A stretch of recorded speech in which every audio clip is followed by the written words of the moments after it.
lowest, greatest, highest, I will come to thee.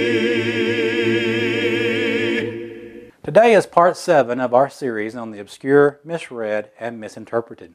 Hollywood has made several movies about the devil, and many people get their facts from these movies, which is a mistake because many times the information given in these movies about Satan and God are simply not true.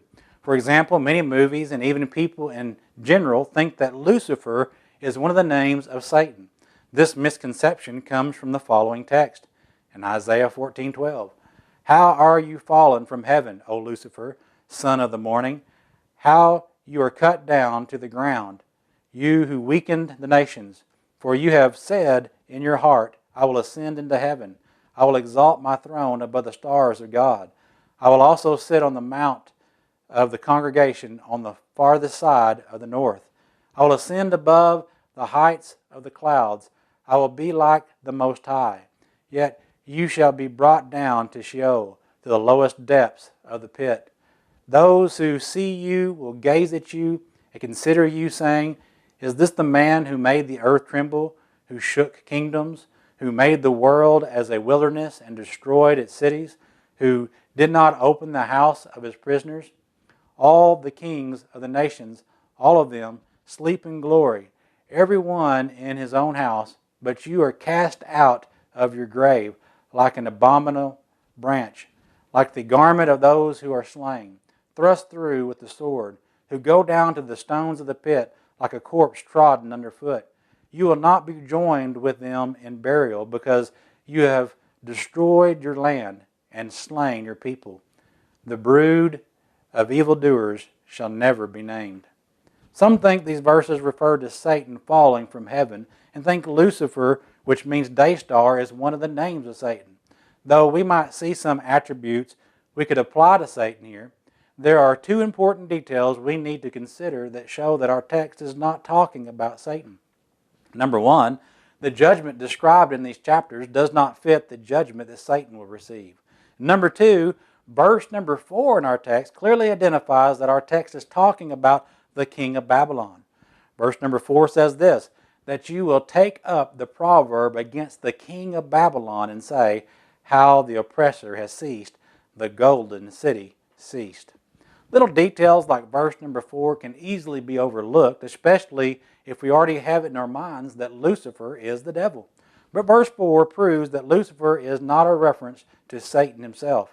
While thinking that one of Satan's names is Lucifer will not keep you out of heaven, it certainly proves the point that we should not listen to Hollywood for our facts about Satan. Instead, we should get our facts from the Bible. So let us always strive to be like the Bereans that we read about in Acts 17 and verse number 11. These were more fair-minded than those in Thessalonica, in that they received the word with all readiness and searched the Scriptures daily to find out whether these things were so. Never forget that man can make mistakes, but if you go to the source, you will always have the real story. There are more topics I would love to point out in the Old Testament, but let's move on to the New Testament.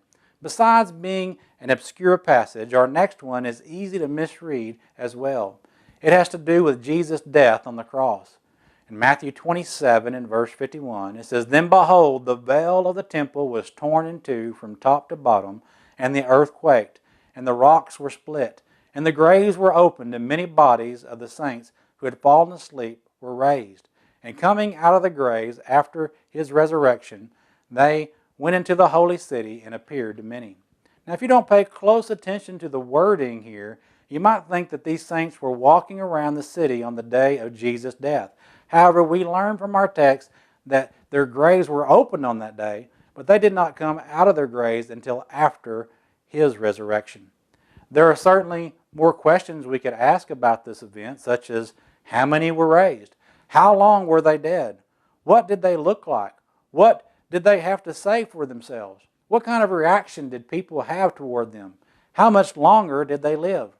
I would love to know the answer to some of these questions, but the Bible does not give us every detail.